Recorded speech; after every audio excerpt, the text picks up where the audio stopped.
péroné et non pas sur le tibia. Une petite particularité, le ligament collatéral latéral s'insère sur la tête du péroné. Ainsi que, comme je vous ai dit, le tractus iliotibial que voici. Aussi se trouve une association et un entrecroisement d'éléments fibreux, ligamentaires et musculaires qui sont en externe, qui forment le papeux, le point d'angle postéro-externe, qui sont le muscle poplité, le ligament arqué poplité, que je ne vous ai pas montré ici, la capsule postérieure et la corne postérieure du ménisque externe. Tous ces éléments donnent un renforcement qui bloque le valgus et les rotations. Pardon, le varus et les rotations pour le papeux.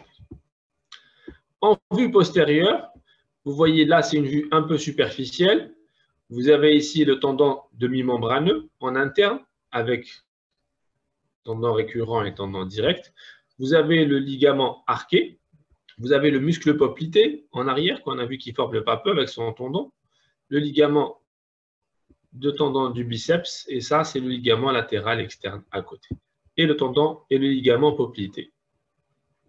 Vous remarquez qu'il y a une association de tendons et de muscles en postérieur assez costaud qui permet de bloquer l'hyperextension. C'est une des raisons pour laquelle on ne peut pas faire de récurvatum avec le genou, d'hyperextension.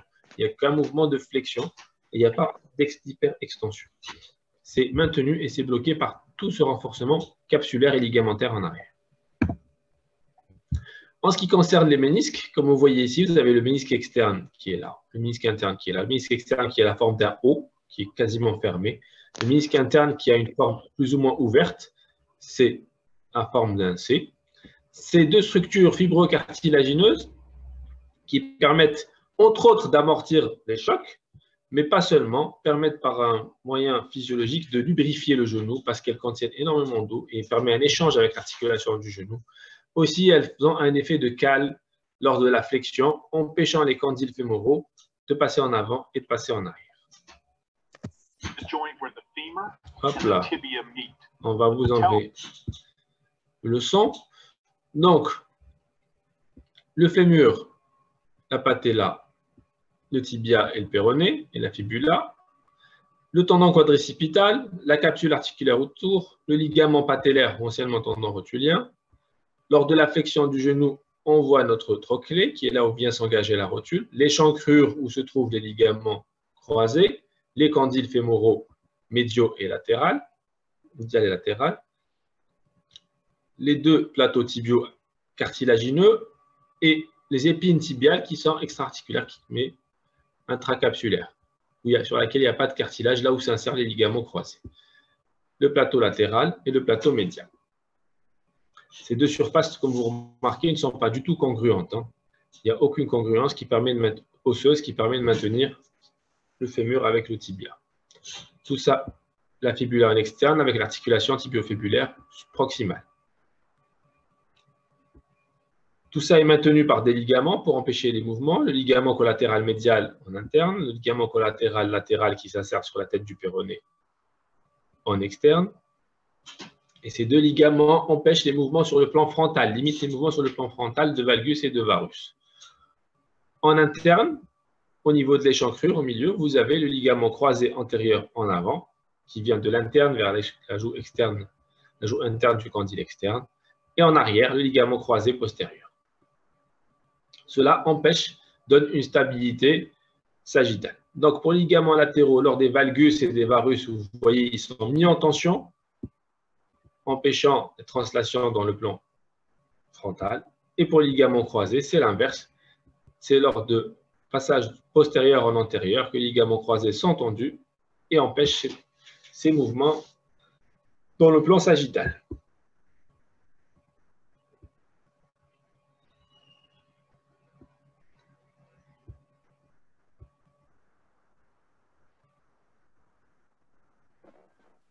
Les ménisques ont un rôle, comme on a dit, amortir les chocs, mais ce n'est pas leur rôle principal. C'est essentiellement leur effet CAM pour empêcher le glissement dessus le condyle. Et voilà.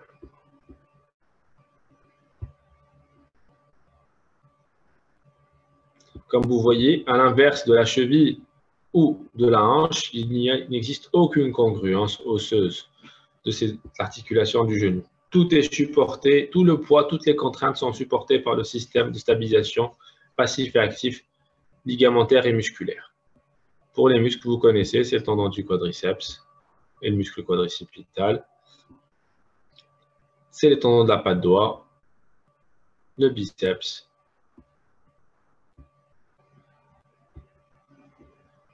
et l'appareil extenseur.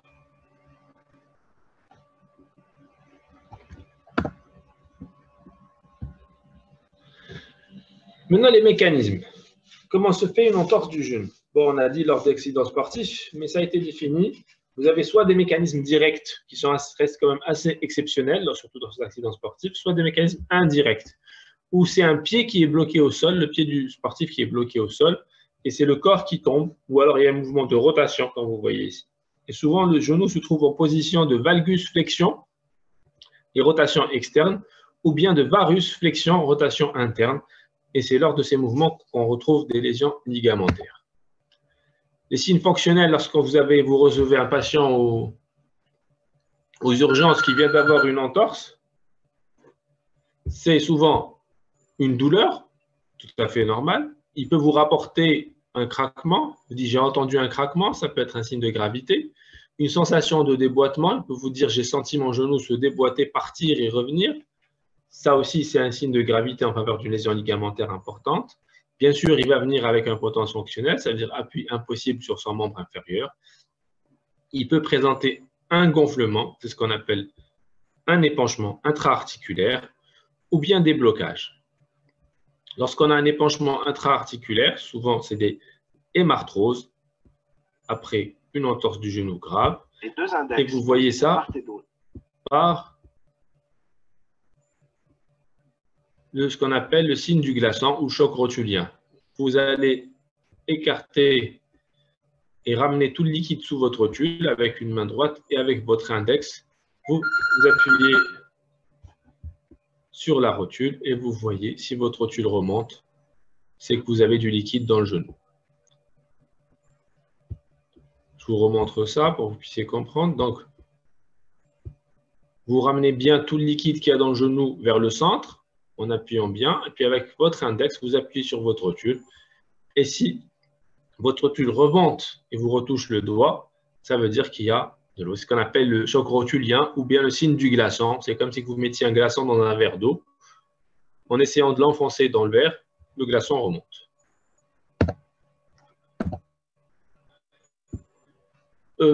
Ça va jusque-là? Vous arrivez à suivre? Allô? Il y a quelqu'un? Je suis tout seul? Non. Oui, très bien. Oui, c'est clair. Ça va? Ok, pas de question. C'est facile jusqu'à présent, c'est juste anatomie et un petit rappel. On va rentrer un petit peu dans le vif du sujet maintenant. Alors, qu'est-ce qu'on peut avoir comme lésion lorsqu'on a une entorse du genou? Vous avez vu, il y a énormément de ligaments, il y a énormément de structures qui permettent de maintenir les deux surfaces articulaires entre elles pour donner une certaine stabilité lors des mouvements, sachant que tout le poids que va supporter le genou est lors de positions un peu difficiles, lors d'exercices sportifs ou lorsqu'on a un accident de la voie publique ou de la circulation. Donc, souvent, des éléments qui peuvent te toucher. Par exemple, lorsque vous avez une lésion du ligament latéral interne, du LLI, généralement, le mécanisme, c'est un valgus pur. Ça veut dire que vous avez votre pied qui part en dehors, c'est un valgus pur. Ou alors un valfeu, un valgus flexion et rotation externe. Comme ici sur cette radio, sur cette photo. Cette tenniswoman présente une flexion du genou, un valgus comme vous voyez, et une rotation externe, son pied qui touche à plat le sol. Donc, ça peut entraîner une lésion du ligament latéral interne. Cliniquement, quand vous recevez un patient chez qui vous suspectez une lésion du ligament latéral interne, vous allez retrouver une laxité interne. Vous cherchez à effectuer un valgus au niveau du genou et vous allez voir que vous allez avoir un bâillement, un valgus plus important. Vous n'allez pas ressentir l'arrêt du ligament latéral interne. Il n'y a rien qui va vous empêcher d'aller plus loin dans votre valgus, alors que normalement, si, il y a un valgus qui peut se faire, mais qui est tout de suite arrêté par le ligament latéral interne lorsqu'il est intact.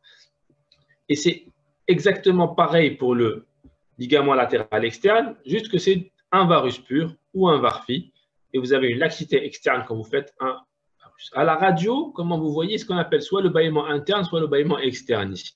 Ce qu'on appelle les radiographies dynamiques. Une radiographie dynamique ou en stress, c'est une radiographie lorsqu'elle est réalisée en position imposée. Vous prenez votre patient, vous le mettez en valgus forcé ou en varus forcé du genou et vous tirez votre radio, votre cliché dans cette position-là.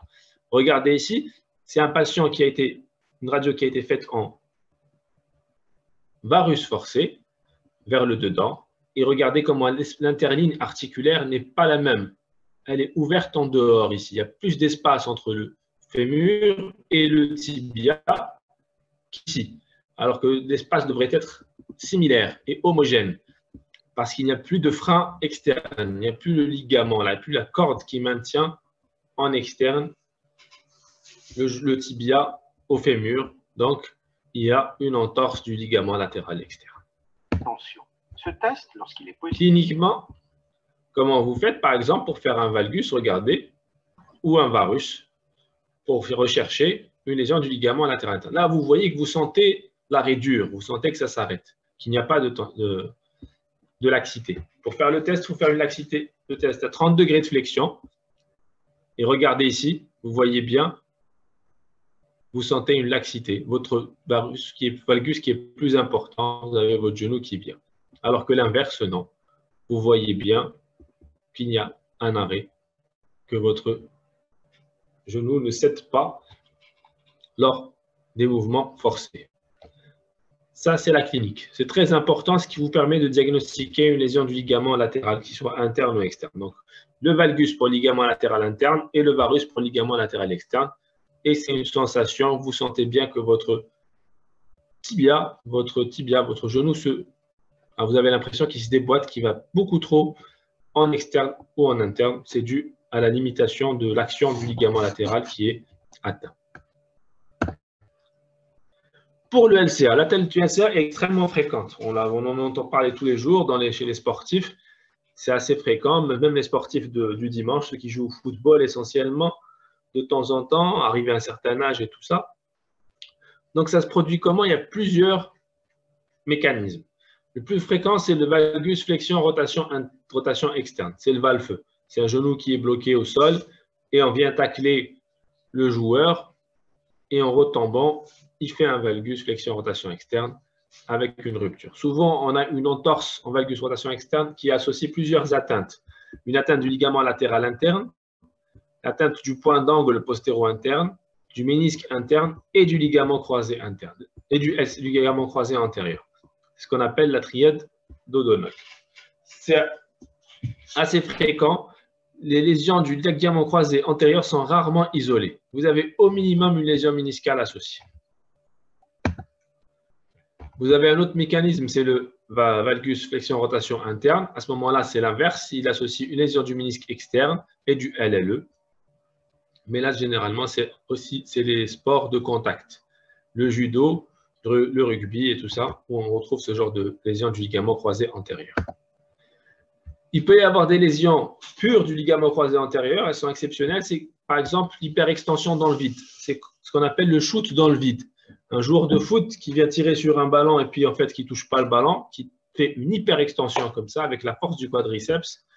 Le ligament croisé antérieur va venir taper contre l'échancrure du fémoral et ça va faire un effet coupe-cigare et ça va sectionner le ligament croisé antérieur.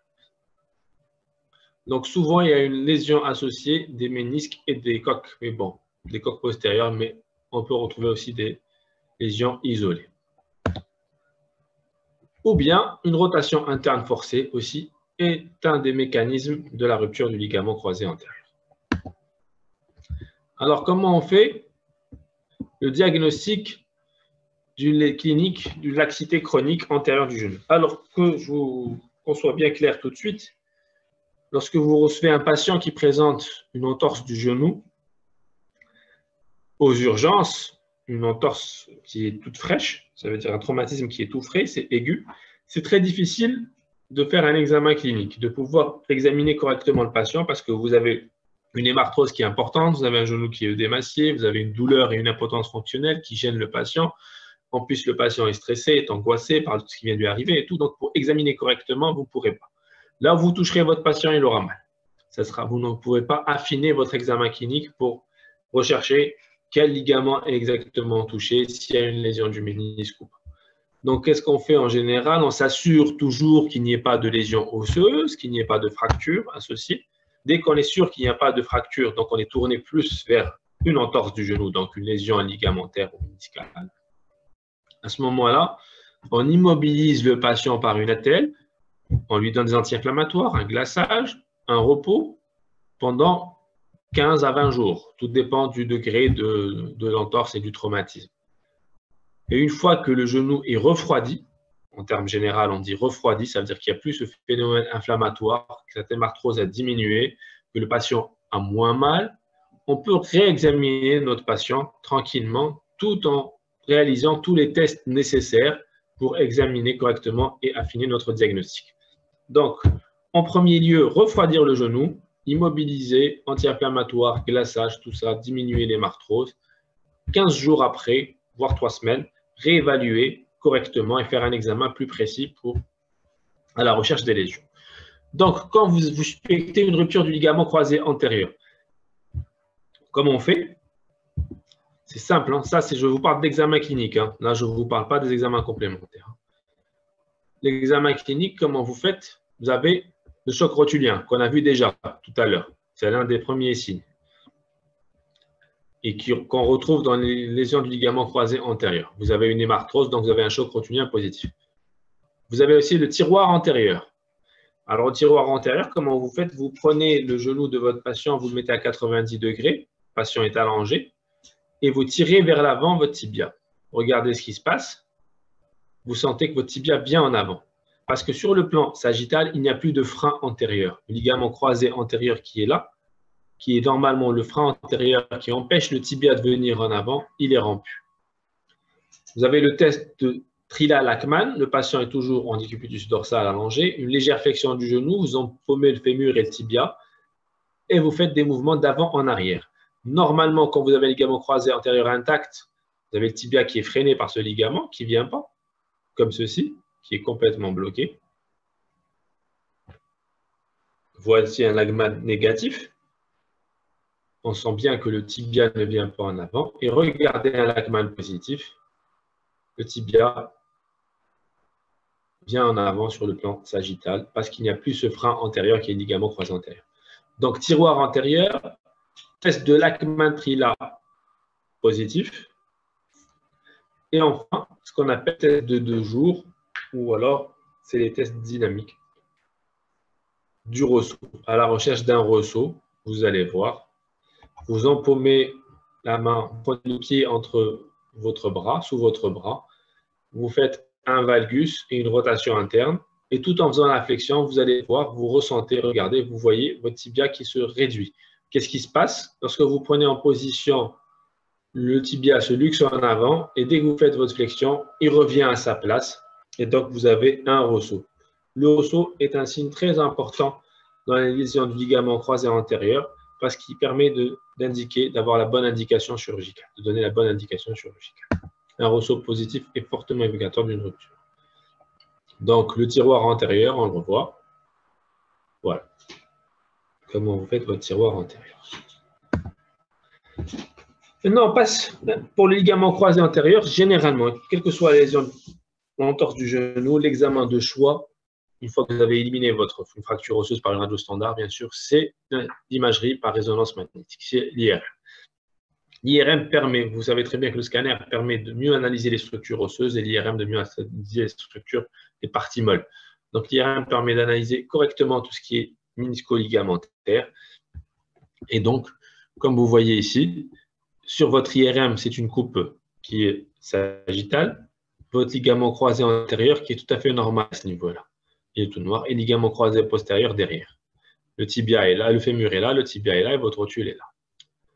Là, on est au niveau de l'échancrure, un ligament croisé tout à fait normal. Regardez sur celui-là, un ligament croisé qui semble normal, mais qui est rompu à ce niveau-là, comme vous voyez ici.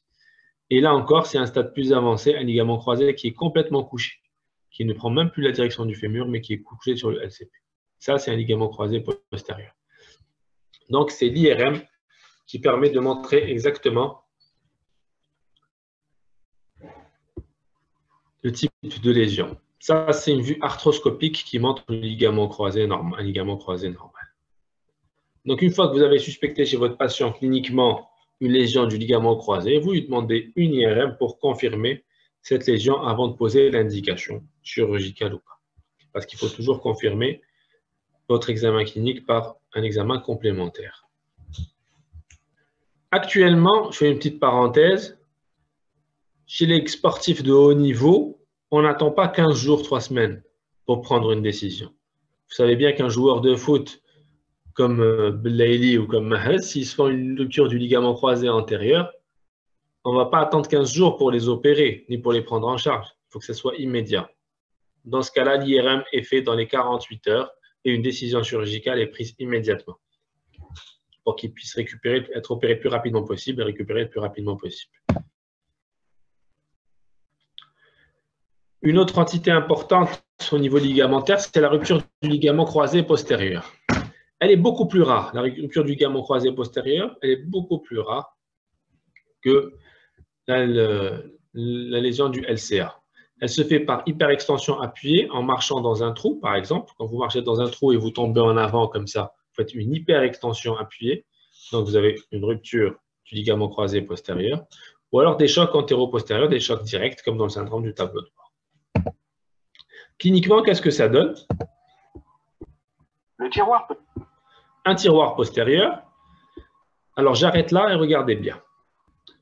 Vous arrivez à voir ici ou pas la vidéo? Oui. Très bien. Oui.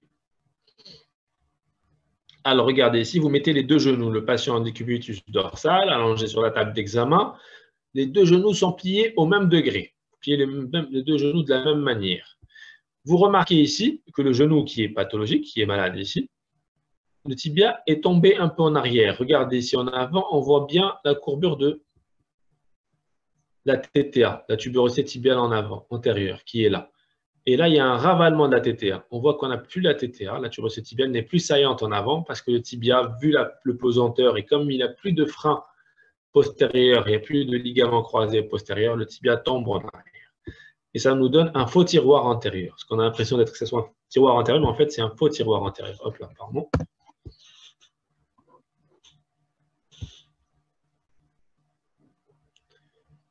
Ou bien tiroir postérieur. Regardez bien. Votre TTA qui est là, qui est normal, et là, qui est complètement ravalé. Et voilà. Et on la remet en position normale. Vous voyez, on remet le tibia en position normale.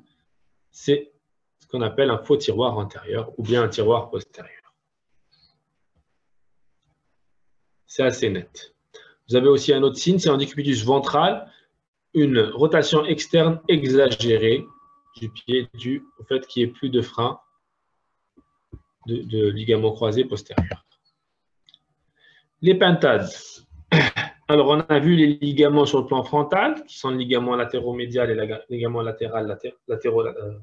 collatéral latéral, pardon. Et on a vu sur le plan sagittal, qui sont les ligaments croisés, antérieurs et postérieurs. Il peut y avoir des lésions associées, souvent, lorsqu'il y a des traumatismes violents. Et dans ce cas-là, quand il y a une lésion de 5 éléments, on appelle ça la pintade. Et comment vous retrouvez ici? À ce moment-là, vous avez une lésion des deux ligaments latéraux, des deux ligaments croisés, ainsi que du ligament poplité, du tendon poplité en arrière. Et ça vous donne ce genre d'image. Un tiroir antérieur, un tiroir postérieur, comme vous voyez ici, vous allez voir sur le côté, voici notre genou. Un tiroir postérieur, ravalé complètement, et un tiroir antérieur. C'est assez net comme ça, non? Et sur le côté, vous regardez, voilà, il y a même un tiroir latéral, alors que ça ne devrait même pas exister.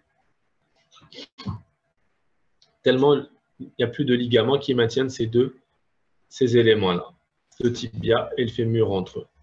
Comme il n'y a pas de congruence, regardez en valgus comment ça vient complètement, on est en interne, on sent bien la laxité.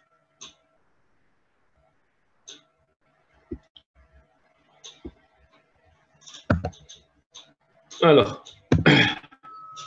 comment traiter ces pathologies, ces entorses du genou, essentiellement quand il s'agit de lésions ligamentaires? Bien sûr, toujours, c'est le repos, le glaçage, l'immobilisation antalgique et anti-inflammatoire. Ça, c'est le traitement en urgence pour soulager votre patient. Une fois que vous l'avez réexaminé, que vous avez demandé les examens complémentaires nécessaires, que vous avez affiné votre diagnostic et établi votre diagnostic, le traitement définitif est rarement uniquement orthopédique. Pour les ligaments latéraux, on peut se permettre une tentative de traitement orthopédique, c'est-à-dire juste une immobilisation par une attelle, tout en faisant attention aux raideurs, bien sûr, et attendre la cicatrisation ligamentaire qui vient au bout de 6 semaines. Mais si vous immobilisez votre genou pendant 6 semaines, vous êtes sûr que vous allez l'enraidir. La rééducation va être très difficile après, donc actuellement, on préconise des attelles articulées, donc des attelles qui empêchent les mouvements sur le plan frontal, donc qui bloquent le valgus et le varus, tout en permettant les flexions et extensions. Ce qu'on appelle les attelles articulées, qui sont très efficaces dans les traitements des lésions des ligaments collatéraux. Pour le pivot central, il n'y a pas de traitement fonctionnel ou orthopédique pour les lésions du ligament croisé antérieur ou postérieur. La chirurgie est quasiment obligatoire. Actuellement, il y a une tendance vers le traitement orthopédique vers des lésions du pivot central, mais vraiment quand il n'y a pas de déplacement, quand il reste encore quelques faisceaux. C'est assez particulier, ça ne donne pas de très bons résultats. Mais généralement, la chirurgie est quasiment obligatoire. Et c'est ce qu'on appelle la ligamentoplastie. C'est-à-dire on remplace le ligament. Comment ça se passe? La ligamentoplastie la plus connue, c'est Kenneth Jones. C'est celle que pratiquement tous les joueurs du foot ont eu. On doit remplacer ce ligament croisé antérieur. On le remplace par quoi? Par une partie du tendon du ligament patellaire. Donc, en prenant son insertion avec un bout d'os de la rotule, son insertion sur le tibia avec un bout d'os du tibia, on se retrouve avec une plastie, comme vous voyez ici, os, tendon, os. Voilà, une plastie, je vous remontre. Voilà. La plastie, elle est formée d'une partie plastie osseuse, du tendon et d'une autre plastie osseuse. On appelle les plasties os, tendon, os du ligament patellaire. C'est la technique de Kenneth Jones. Vous introduisez un tunnel, vous voyez ici, il n'y a plus de LCA, vous avez retiré tout ce qui restait du LCA sous arthroscopie. Vous introduisez votre tunnel à travers votre tibia et vous sortez au niveau de l'insertion du ligament croisé antérieur. Vous créez un trajet pour votre future plastie à la dune arrière. Vous faites un deuxième tunnel au niveau fémoral, là où s'insère sur le fémur votre ligament croisé antérieur. Vous créez aussi un tunnel à la forêt. Toujours identique.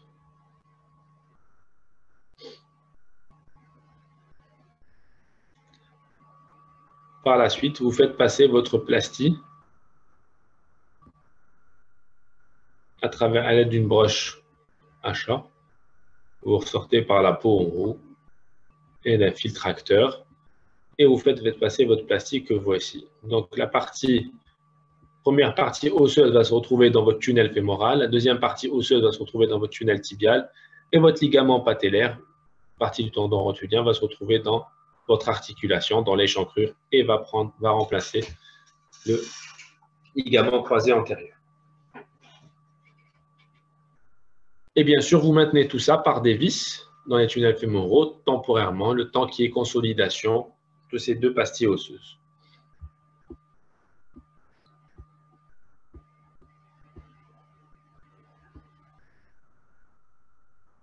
Voilà, une vis dans le fémur et une vis dans le tibia. Donc voici la technique la plus utilisée pour le traitement des lésions du ligament croisé antérieur. C'est pareil pour le ligament croisé postérieur. Il s'agit d'une ligamentoplastie aussi, où on remplace le ligament croisé postérieur par soit un tendon, os du ligament patellaire comme ici, ou bien par les tendons de la patte doigt. On peut prélever aussi les tendons de la patte doigt qu'on appelle la technique du DIDT, droit interne demi-tendineux. C'est les deux tendons qu'on prélève, qu'on faufile et qu'on utilise pour remplacer les ligaments croisés. Ça va pour les ligaments? Docteur. Oui. Je t'écoute.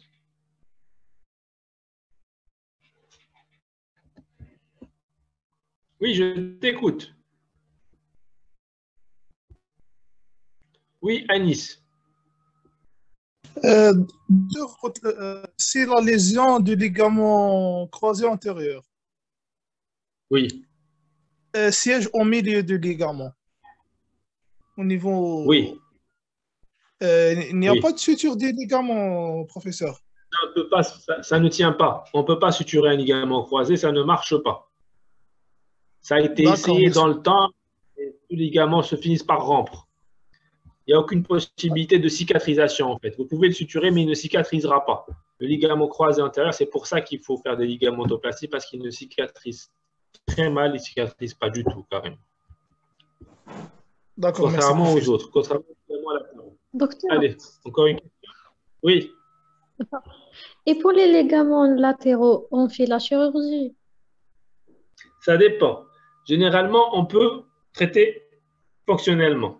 En général, pour les petites lésions de ligaments latéraux, ça rentre dans l'ordre sans chirurgie. Il y a des cas où c'est des lésions avec des insertions. Ça veut dire que le ligament latéral se désinsère de son insertion osseuse. Il n'est pas rompu en son milieu, mais il est désinséré de l'os. À ce moment-là, généralement, il faut opérer parce qu'il ne cicatrisera pas. Soit on fait pas de ligamentoplastie systématiquement, mais on peut faire une réinsertion du ligament par une vis ou une fixation autre. Tu as compris? Ça dépend où est-ce qu'il est rompu, le ligament latéral. S'il est rompu dans son corps, au milieu, là, à ce moment-là, ça peut cicatriser plus ou moins, même si les sutures, ça ne donne pas. Mais s'il est désinséré, c'est-à-dire là où il rentre dans l'os, le ligament, là, c'est plus compliqué. Des fois, on a besoin d'opérer. Il peut y avoir des fractures osseuses, il peut se désinsérer, arracher un fragment osseux. À ce moment-là, il faut refixer ce fragment osseux pour permettre une consolidation et une cicatrisation. Encore une? Docteur, s'il vous plaît. Oui. Même lorsqu'on a une rupture complète du ligament latéral, il y a moyen qu'il se reconstitue tout seul, qu'il se cicatrise tout seul. Tout à fait. Il y a toujours moyen, même si c'est une rupture. Mais c'est dit, ça dépend du niveau. C'est une rupture en plein corps, s'il est toujours en contact, et tout ça, oui. On tente toujours un traitement d'abord fonctionnel, d'accord? Tu tentes de le laisser cicatriser tranquillement, et tu vois. Si tu vois que le ligament a cicatrisé, tu réexamines ton patient 6 semaines après. Et si tu vois que ton patient ne présente plus de laxité, qu'il a repris une certaine activité, qu'il a une bonne mobilité du genou et qu'il n'a pas de douleur, à ce moment-là, tu peux juger que ton ligament est cicatrisé. Maintenant, si tu vois 6 semaines après, 2 mois après, qu'il y a toujours un bâillement, qu'il y a toujours à la radiographie une ouverture de l'intérim articulaire, donc c'est-à-dire que ton ligament n'a pas cicatrisé, à ce moment-là, il faut aller lui faire une ligamentoplastie. D'accord, merci. En prie. Encore une question?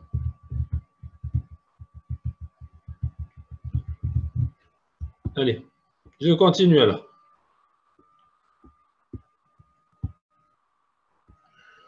Les ménisques. On passe aux ménisques.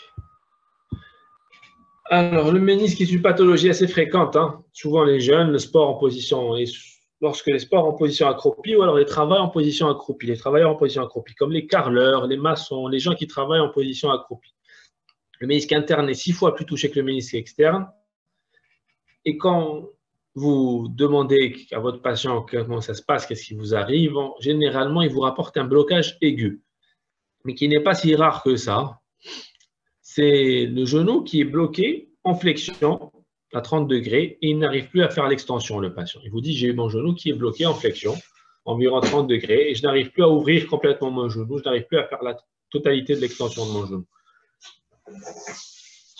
Ça, c'est dû à un blocage méniscal généralement. Il y a bien sûr une douleur à l'intérieur articulaire, dérobement, sensation de ressaut, une instabilité, des épanchements et tout ça. Vous trouvez une flopée de signes cliniques en faveur d'une lésion méniscale. Mais le blocage est assez, pas pathognomonique, mais vous oriente fortement vers une lésion méniscale. Ça ressemble à quoi un ménisque? Regardez. Ça sert à quoi? Ça sert aussi à augmenter les surfaces portantes du genou, d'augmenter la congruence et la surface portante, donc de diminuer l'arthrose. Comment ça fait? Déjà là, c'est des ménisques, c'est une coupe d'un genou d'un fœtus, d'un bébé qui n'est pas encore né. Donc, vous voyez ici vos ménisques qui sont là et votre plateau tibial qui est là. Ce qui est en noir, c'est les vaisseaux, c'est la vascularisation, c'est le sang. vous remarquez bien que les ménisques ne sont pas vascularisés, qu'il y a juste la périphérie qui est vascularisée. Plus on va en centrale, moins ils sont vascularisés, voire pas du tout. Donc, c'est un fibrocartilage qui n'est pas vascularisé. Toute la difficulté du traitement des lésions méniscales. Vous savez bien que quelque chose qui n'est pas vascularisé ne cicatrise pas. Donc, ça pose problème. Mais la grande utilité des ménisques aussi, c'est d'augmenter la surface portante. Vous connaissez tous la loi de Laplace, la loi de Wolff.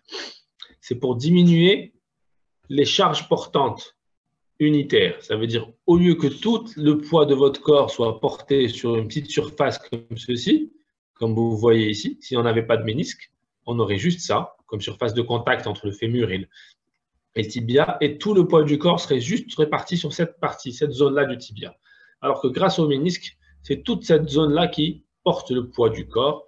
Donc, il y a une répartition des charges qui est plus importante, donc moins de pression unitaire sur les plateaux tibiaux, et donc moins d'arthrose. Ça diminue, ça retarde l'évolution de l'arthrose. Ça permet d'augmenter les surfaces articulaires. Et c'est pour cela qu'actuellement, la tendance est toujours de conserver les ménisques et de ne plus les enlever. Mais on va voir ça après. Alors, cliniquement, qu'est-ce que ça fait une lésion méniscale? Vous avez plusieurs signes cliniques qu'on doit retrouver. Donc, vous palpez d'abord vos interlignes articulaires.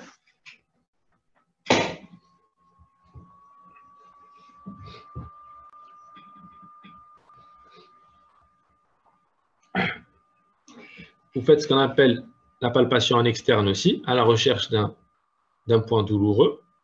S'il y a une lésion méniscale, votre patient va avoir mal. Il y a ce qu'on appelle le cri de Houda. C'est un point douloureux bien particulier en interne, au niveau de votre interligne, en palpant votre ménisque interne. Votre patient présente certaines douleurs. Le test de McMurray, vous empaumez votre pied, le pied de votre patient, et vous faites des mouvements de rotation, genou-flexion, en flexion, tout en appuyant sur l'interligne articulaire à la recherche de points douloureux. Si vous avez des douleurs, c'est qu'il y a un problème au niveau des ménisques. Le grinding test, c'est en décubitus ventral. Vous appuyez sur une pression sur le tibia, sur le talon pour comprimer le tibia sur le condyle fémoraux en faisant des mouvements de rotation interne et de rotation externe. Les rotations internes, externes, comme ceci, c'est pour le ménisque interne. Les rotations internes, c'est pour le ménisque externe. Et le signe du cabot, c'est pour examiner essentiellement le ménisque externe en mettant le pied sur l'autre côté et en faisant un valgus. S'il y a une lésion méniscale, vous allez avoir des douleurs qui vont s'enclencher. L'examen clinique du ménisque est plus ou moins plus facile que pour les ligaments croisés ou les lésions méniscales, mais parce que la douleur est facilement retrouvée. Vous pouvez avoir aussi une association de kystes méniscaux, comme vous voyez ici en externe. Vous voyez bien un kyste méniscal qui est là. C'est une protrusion de liquide en externe.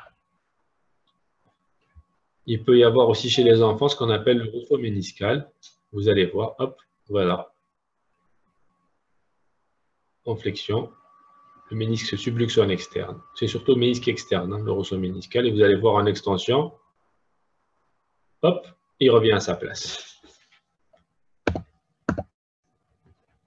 Le type de lésion que vous pouvez avoir selon la classification de Trilla, c'est soit des lésions longitudinales, soit des ruptures transversales, ou alors des ruptures horizontales, c'est-à-dire dans l'épaisseur du ménisque.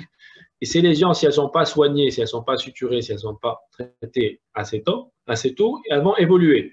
Un truc plus grave. Donc, la rupture longitudinale va vous donner une anse de saut, et c'est ça la première source de blocage essentiellement du genou, c'est l'anse de saut. Une rupture transversale va vous donner une image, une lésion en bec de perroquet, et une rupture horizontale va vous donner une fissure dans l'épaisseur du ménisque, va vous donner une lésion en battant de cloche par la suite. Voici une fente longitudinale que vous voyez ici dans votre ménisque. Voici votre ménisque, votre fémur est là, votre tibia est là, et là c'est votre ménisque. Là c'est une fente verticale. Là, il s'agit d'un palpeur qui est rentré dans le ménisque. Il s'agit là d'une fente verticale.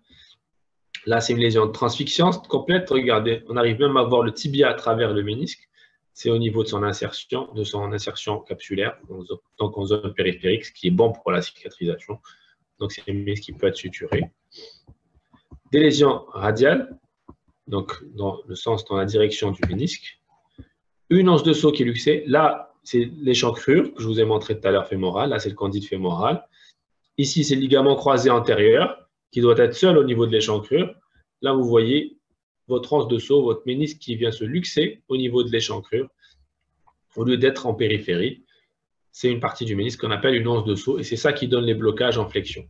Quand votre anse de saut est dans l'échancrure bloquée comme ça, vous ne pouvez pas faire une extension complète. Les languettes méniscales, ou ce qu'on appelait les becs de perroquet tout à l'heure,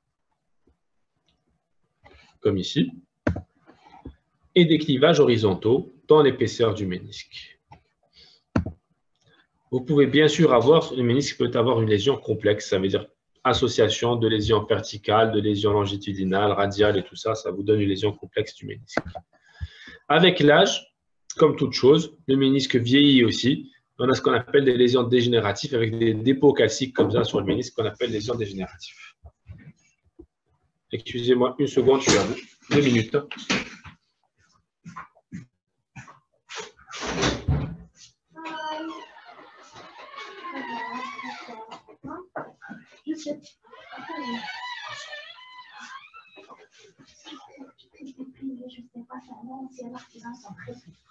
Je voulais te remercier.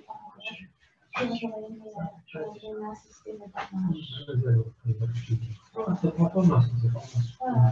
Je vais m'appeler du facilité, je vais m'appeler du premier chauffeur.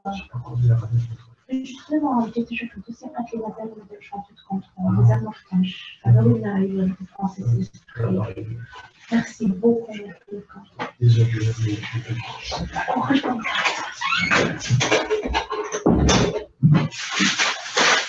Excusez-moi. Vous êtes là? Allô? Oui. Toujours là. Oui, excusez-moi, je suis de garde, donc on a ramené un malade rapide. C'est bon. Je suis de retour.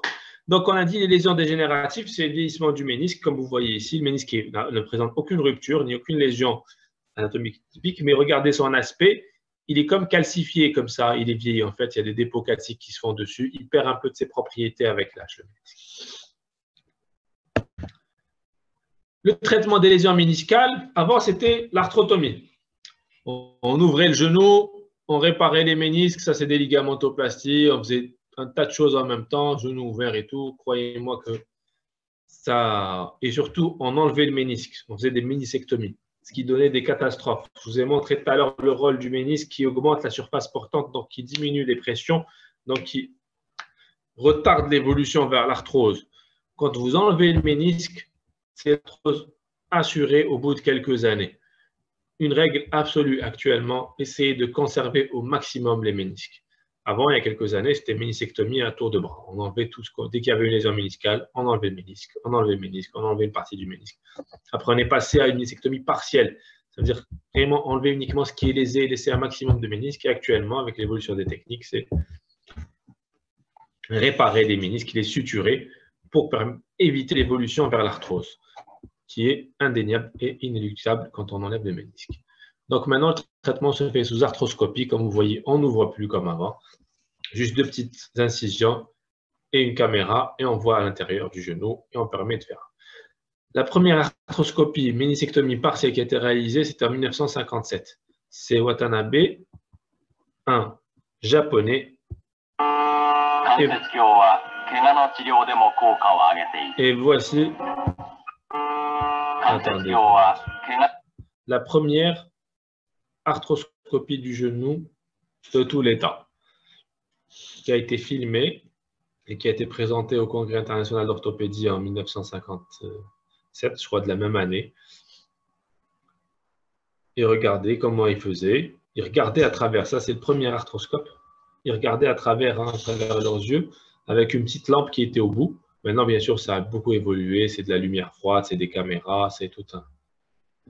Et il prend le bout du ménisque, comme vous voyez ici, qu'il enlève progressivement. C'était un peu laborieux à l'époque. Et voilà, il a attrapé son bout de ménisque et il le retire. Ménisectomie partielle. Félicitations, l'arthrose dans quelques années pour ce patient. Mais bon, à l'époque, 1957, il ne savait pas trop ça. Donc, le traitement, ménisectomie partielle sous arthroscopie, suture méniscale, voire l'allogreffe. Très important, préserver les ménisques. La ménisectomie partielle se fait comme ici à l'aide d'instruments, pince-basket et tout. Essayez de préserver un maximum de ménisques. Vous voyez, on a gardé un maximum de ménisques ici. On a réséqué juste la partie qui était lésée, la lésion radiale qui est là. Ou bien l'idéal, c'est de suturer le ménisque, comme ici vous voyez avec des instruments actuellement, des passes fixes ou plusieurs techniques qui existent, out, in, out et tout, qui permettent de suturer le ménisque, surtout en zone rouge-rouge, qu'on appelle en zone vascularisée. Vous avez vu qu'en zone périphérique, le ménisque n'est pas vascularisé, donc il ne cicatrise pas. À ce niveau-là, on peut se permettre une ménisectomie partielle. Mais voire même, on peut même faire une suture, mais bon. Une ménisectomie partielle ici n'est pas trop reprochée, surtout que la majorité du ménisque est préservée. Mais si vous enlevez toute cette partie-là du ménisque, croyez-moi que votre patient va faire de l'arthrose. On va même jusqu'à, bon, on ne le fait pas ici, mais ça se fait ailleurs. On va même jusqu'à greffer des ménisques chez des jeunes patients qui ont eu des lésions méniscales assez graves, voire des ménisectomies. Donc, on va même jusqu'à greffer des ménisques pour éviter l'évolution vers l'arthrose. Comme vous voyez ici, c'est une allogreffe. C'est un ménisque prélevé sur cadavre qui a été greffé, qui va être greffé chez notre patient. Ça va pour les ménisques? Oui, docteur. Oui, ça va? Pas trop de questions? Donc, très important, le traitement des lésions méniscales, c'est préserver au maximum le ménisque. Donc, ce qu'on appelle conserver le ménisque à tout prix. Ménisectomie partielle minimum, vraiment si c'est nécessaire. Sinon, suture méniscale systématique, voire allogreffe. Une dernière lésion qui peut toucher le genou, mais qui se voit essentiellement chez les jeunes filles et qui n'est pas très fréquente, mais que vous pouvez voir souvent et qui peut être gênante, qui peut être prise pour autre chose, mais en fait, c'est ce qu'on appelle les instabilités rotuliennes. C'est votre rotule qui se luxe en externe. Au lieu de s'emboîter dans la trochlée correctement, dans son rail, elle ne s'emboîte pas dans son rail et elle se luxe en externe et ça donne ce qu'on appelle une instabilité, une luxation objective. Une instabilité rotulienne objective ou une luxation de rotule. Et c'est surtout des lésions, plusieurs lésions peuvent entraîner ça, des malformations congénitales jusqu'à une lésion du ligament fémoro-patellaire, le MPF. Donc voilà comment ça se passe. Bord de la rotule. Vous palpez les bords de rotule, vous allez voir que votre rotule est oblique au lieu d'être horizontale par rapport au plan postérieur. Regardez comment elle est oblique. Déjà, ça, c'est pas beau. Ça signe une rupture. Les signes cliniques, c'est l'appréhension, essentiellement. Quand vous essayez de luxer votre rotule en externe, les patients ont peur parce qu'ils ont l'habitude de luxer leur rotule, donc ils vous empêchent de le faire. Ce qu'on appelle un signe de l'appréhension.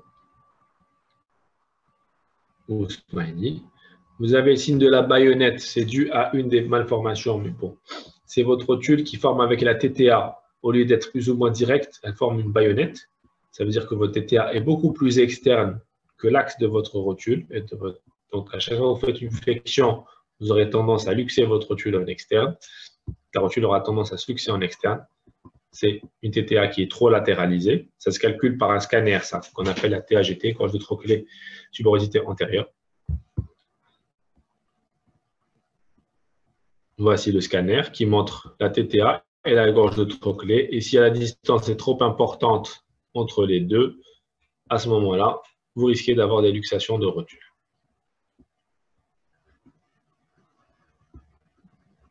Tuberosité antérieure et gorge de trochlée, TAGT.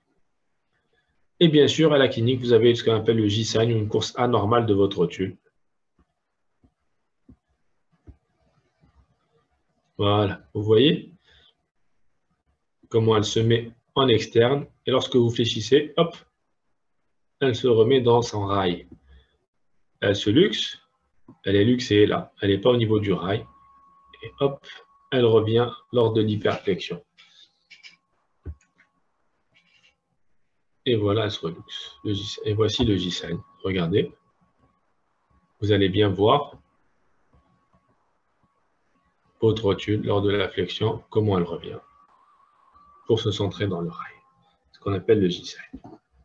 Et l'instabilité de rotule, le traitement est d'abord quand ce n'est pas une instabilité aussi grave que celle-là, c'est de la rééducation d'abord de la kiné en premier, pour essayer de récupérer, de renforcer sur le plan musculaire pour permettre une meilleure orientation de votre rotule. Et selon l'évaluation, s'il y a une trochlée qui est trop aplatie, ou s'il y a une TAGT qui est trop importante, comme je viens de vous montrer, tout ça, ça se traite par un traitement chirurgical adapté, après une exploration bien sûr plus poussée.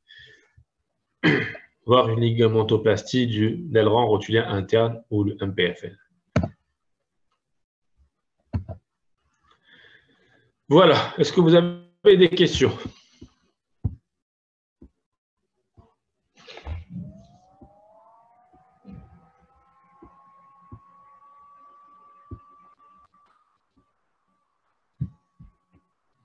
Après combien de temps après une ligamentoplastie, on permet à un sportif de haut niveau de revenir ou de reprendre son sport? Alors, tout dépend de la rééducation qu'il a eue, la technique qu'il a eue et le sport qu'il pratique. Généralement, ça va entre 4 et 6 mois.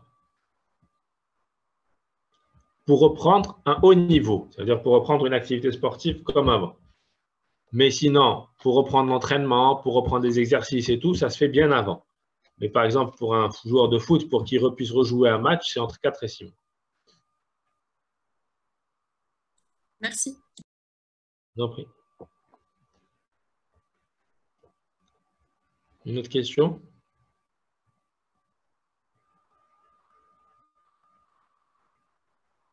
Allô?